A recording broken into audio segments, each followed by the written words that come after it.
জীবনে দেখবে বড় হওয়ার সাথে সাথে টাইমগুলো কেমন কমে যায়।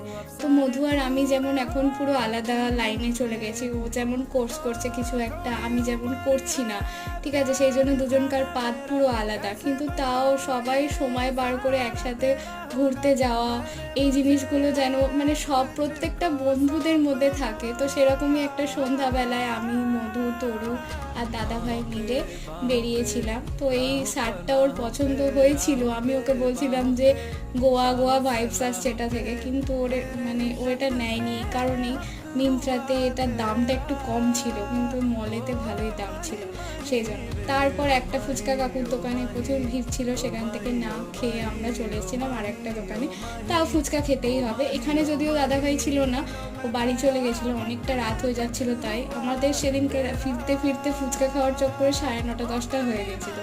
চলো দেখা হচ্ছে পরের ভিডিওতে, সবাই খুব ভালো থাকে।